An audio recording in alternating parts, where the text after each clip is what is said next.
अस्सलाम वालेकुम। Crypto market specially BTC की प्राइस जब से ये जून का महीना स्टार्ट हुआ है मुसलसल क्रैश कर रही है।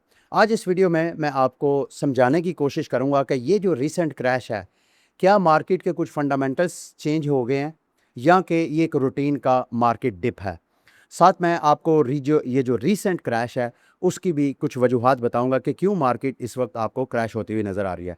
ये बैकग्राउंड पे अगर आप बीटीसी का वीकली चार्ट का जायजा लें तो आप क्लियरली देख सकते हैं कि बीटीसी की प्राइस ये जो लास्ट वीक आपको बताया था कि बीटीसी की प्राइस ने यहाँ पे ये जो शार्ट रेजिस्टेंस से पुल बैक लिया है, वो पुल बैक इस रेंज की जो टॉप पोजीशन है तकरीबन 73,000 की प्राइस इसको टेस्ट कर सकती है। लास्ट वीक इसको टेस्ट ज़रूर किया, लेकिन इस हफ्ते बीटीसी की प्राइस ने ना सिर्फ इसको टेस्ट किया बल्कि ये सारी रेंज ब्रेक होकर बीटीसी की प्राइस ने 200 वीक की मूविंग एवरेज लाइन को भी ब्रेक कर लिया। अभी गो के प्राइस बीटीसी की 200 वीक की मूविंग एवरेज लाइन से ऊपर ट्रेड हो रही है, लेकिन मज़ीद ये नीचे जा सकती है या नहीं उसके हवाले से जानना बहुत ज़रूरी है। तो फ़िलहाल ये जो करंट वजह है मार्केट के क्रैश की उसको जानना बहुत ज़रूरी है। तो कुछ वजूहात हैं जिस वजह से मार्केट को आप कह सकते हैं कि मार्केट क्रैश कर रही है। वन बाय वन उन सब को मैं अंडरस्टैंड करते हैं। सबसे पहले ईटीएफ लो। अगर आप ईटीएफ का डाटा देखें तो मुसलसल पिछले 8-10 दिनों से, ये मैं आपको थोड़ा सा जूम करके दिखाता हूँ, यहाँ पे आप क्लियरली देख सकते हैं कि पिछले तकरीबन 10-15 दिनों से मुसलसल आपको ईटीएफ की साइड से आउटफ्लो नज़र आ रहा है। और ये आउटफ्लो जो है रूटीन का जो आउटफ्लो है उससे हटके इस वजह से है क्योंकि ब्लैक रॉक जो कि एक्यूमुलेशन मुसलसल एक्यूमुलेट कर रहा था, दूसरे जो ईटीएफ कंपनीज थी वो सम टाइम आपको आउटफ्लो करती हुई नज़र आती थी, लेकिन ब्लैक रॉक के इन्वेस्टर बीटीसी के ऊपर ट्रस्ट करते हुए इसके ऊपर सरमायाकारी मुसलसल कर रहे थे। इसी एक हफ्ते के अंदर अंदर बीटीसी की प्राइस जो ब्लैक रॉक ने एग्जिट लिया, 2 बिलियन से ज़्यादा का एग्जिट है ब्लैक रॉक का। और अगर आप ओवरऑल सारी क्रिप्टो मार्केट का देखें तो तकरीबन 200 बिलियन डॉलर, 200 बिलियन, दोबारा सुने, 200 बिलियन डॉलर क्रिप्टो मार्केट से एग्जिट ले चुका है। और अगर लिक्विडेशन की बात करें तो लास्ट 48 आवर्स के अंदर 2 बिलियन डॉलर की मार्केट की सिर्फ आपको लिक्विडेशन नज़र आएंगी। तो ईटीएफ की तरफ से रियली ये जो आउटफ्लो है मार्केट में पैनिक की एक वजह है। दूसरा, और उसकी भी एक वजह है क्यों ईटीएफ से आपको आउटफ्लो नज़र आ रहा है, मार्केट के कुछ फंडामेंटल्स जो हैं उसके हवाले से डिफरेंट मार्केट में थ्योरीज हैं। इंशाल्लाह मैं एक अलग से डेडिकेटेड वीडियो बना के कि क्या वाकई बीटीसी की प्राइस फंडामेंटली चेंज हो गई है या कि ये रूटीन के पंप और डंप हर बेयर साइकिल में इसी तरह की खबरें आती हैं क्रिप्टो इज़ डेड, क्या जेनुअनली कुछ इस तरह का पीछे बैकग्राउंड में पक रहा है, कुक हो रहा है कुछ, या कि ये सिर्फ रूटीन की नेगेटिव वाइब्स हैं जो आप इग्नोर कर सकते हैं। दूसरा, ये भी खबरें हैं कि माइक्रो स्ट्रैटेजी ने बीटीसी सेल किया। कुछ लोग इसको जो मीडिया आउटलेट्स हैं वो गलत रिपोर्ट कर रहे हैं। वो कह रहे हैं जी for the first time strategy ने बीटीसी जो है मार्केट में डंप किया। ऐसा नहीं है।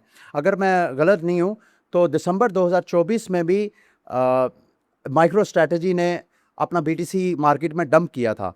उस वक्त जो डंप किया था उसको बोलते हैं टैक्स लॉस हार्वेस्टिंग, यानी माइक्रो स्ट्रैटेजी ने कोई बीटीसी बाय किया था $57,000 के ऊपर पर बीटीसी जब प्राइस थी, तो बीटीसी की करंट प्राइस थी कोई $16-17,000।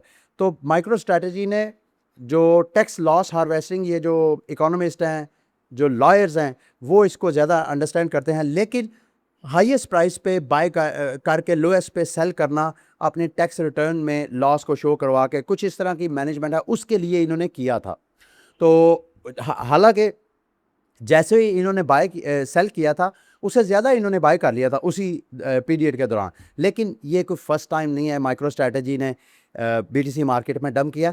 इस बार सिर्फ डिफरेंट ये है कि इस बार जो बीटीसी माइक्रो स्ट्रैटेजी ने डंप किया वो डिविडेंड्स की पेमेंट्स करने के लिए किया है। इस सेंस में ये फर्स्ट टाइम ज़रूर हो सकता है, लेकिन ये नहीं है कि माइक्रो स्ट्रैटेजी ने पहले कभी किया ही नहीं है। और माइक्रो स्ट्रैटेजी के इस डिविडेंड की पेमेंट्स की वजह से मार्केट में जेन्युइन एक पैनिक और प्रेशर ज़रूर है। मैं सिर्फ चाहता था कि आपको फैक्ट्स थोड़े करेक्ट कर दूं कि ये फर्स्ट टाइम नहीं है। दूसरा, ईरान और अमेरिका की ये जो कहा जाता था कि सीज़ फायर मज़ीद एक्सटेंड हो गई है, वो भी आपको वायलेट होती हुई नज़र आ रही है। कल की मैं सोशल मीडिया पे ख़बरें देख रहा था कि कुवैत के एयरपोर्ट के ऊपर और ईरान के ऊपर, और ईरान फिर उसके बाद में बदले के तौर पे अमेरिकी बेसिस के ऊपर दोबारा हमले कर रहा है। तो ये भी एक फैक्टर है, इसको भी हम इग्नोर नहीं कर सकते। फिर अगर आप एम्प्टी गॉक्स का वॉलेट आर्कम इंटेलिजेंस पे मॉनिटर कर रहे हैं तो आप देख सकते हैं 10,000 से ज़्यादा BTC इन्होंने मूव किया है। मेरा ख्याल है अगले चंद हफ्तों के अंदर अंदर इन्होंने दोबारा रीपेमेंट्स भी करनी है, तो इसका भी मार्केट में आपको पैनिक जो है वो नज़र आ सकता है। और हम कैसे इग्नोर कर सकते हैं अमेरिकी इकोनॉमी, अमेरिकी मैक्रो पॉलिसी, वो भी गो के जो ट्रम्प के फेवरेट फेड चेयर हैं वो अपनी पोजीशन संभाल चुके हैं, लेकिन इसके बावजूद जो प्रेशर है इंटरेस्ट रेट को कट लगाने का, वो ऐसे लग रहा है कि वो कम है। और कुछ एनालिस्ट तो ये कह रहे हैं कि इंटरेस्ट रेट को कट लगने की बजाय इंटरेस्ट रेट हाइक हो सकता है। तो अगर ऐसा होता है तो ये मार्केट के लिए और लॉन्ग टर्म बेरिश एक न्यूज़ है। बहरहाल जो मार्केट, ये जो आपको ETF की साइड पे प्रेशर नज़र आ रहा है, उसका एक ये भी फैक्टर है। ये जो वॉल स्ट्रीट के बाबूज हैं, ये मैक्रो इकोनॉमी को देख के मार्केट में पैसा डालते और निकालते हैं, तो मैक्रो इकोनॉमी को वो देख रहे हैं कि वो कहाँ जा रहा है, तो शायद इसी वजह से वो मार्केट से आपको एग्जिट लेते हुए नज़र आ रहे हैं।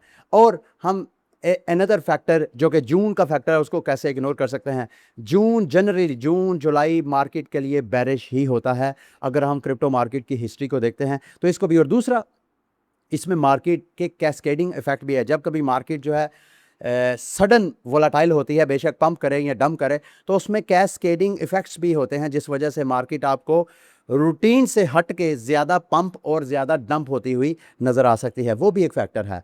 और ओवरऑल जो सारी मार्केट है उसके ऊपर AI की जो डिस्ट्रप्शन है उसके भी इफ़ेक्ट आपको नज़र आ रहे हैं। तो ये मल्टीपल फैक्टर्स हैं जिस वजह से करंटली आपको BTC और ओवरऑल सारी मैं क्रिप्टो मार्केट नहीं कहूँगा, ऐसे क्रिप्टो प्रोटोकॉल्स जिनकी कोई यूटिलिटी है, जिनका कोई यूज़र बेस है, जिनके कोई डेली एक्टिव यूज़र हैं, ऐसे प्रोटोकॉल ना सिर्फ उनके पास यूज़र हैं बल्कि वो एक्टिवली रेवेन्यू भी जनरेट कर रहे हैं। और सिर्फ वो रेवेन्यू जनरेट नहीं कर रहे बल्कि वो बाय बैक भी कर रहे हैं। अगर आप उनका जायज़ा लेंगे तो आपको लगेगा कि वहाँ आपको इतना पैनिक नज़र नहीं आ रहा, गो कि इस प्रेशर के अंदर वहाँ पर भी आपको थोड़ी सी करेक्शन ज़रूर नज़र आ रही है, लेकिन वो अभी भी आउट परफॉर्म आपको करते हुए नज़र आ रहे हैं। वो ऐसे कौन से कॉइन हैं, उसके लिए भी एक अलग वीडियो दरकार है। मैं आपको अलग वो ऐसे कॉइन्स बताऊँगा कि ये BTC क्रिप्टो का क्या होता है। इससे कतई नज़र वो क्रिप्टो करेंसी का फ्यूचर जो है वो ब्राइट ही है। इंशाल्लाह उसके ऊपर भी अलग से एक डेडिकेटेड वीडियो मैं बनाऊंगा। फिलहाल BTC की प्राइस का अगर हम चार्ट पे जायज़ा लें, वीकली चार्ट है, अगर आप देखें तो जब कभी भी BTC की प्राइस ने 200 वीक की मूविंग एवरेज लाइन को टच किया है, टेस्ट किया है, जो पिछला बेयर साइकिल था उसमें तो बाकायदा ये देखें 200 वीक की मूविंग एवरेज लाइन को ना सिर्फ ब्रेक किया बल्कि उसके बाद कई हफ्ते, कई महीने प्राइस जो है इससे नीचे भी ट्रेड हुई। अगर आप हिस्टोरिकली थोड़ा सा जूम आउट करके मैं दिखाऊं तो आप देख सकते हैं, ये ब्लू कलर की जो लाइन आपको नज़र आ रही है 200 वीक की मूविंग एवरेज लाइन किसी भी बेयर साइकिल का बॉटम कंसीडर किया जाता है। सिर्फ पिछले साइकिल में ऐसा हुआ था, बेयर साइकिल जो गुजरा है उसमें BTC की प्राइस नॉर्मली अगर आप देखें तो यहाँ पे सिर्फ BTC की प्राइस 200 वीक की मूविंग एवरेज लाइन को टेस्ट करके या ब्रेक करके अगले 1-2 हफ्ते के अंदर अंदर मार्केट दोबारा पुल बैक करती है, रिकवरी कर लेती है।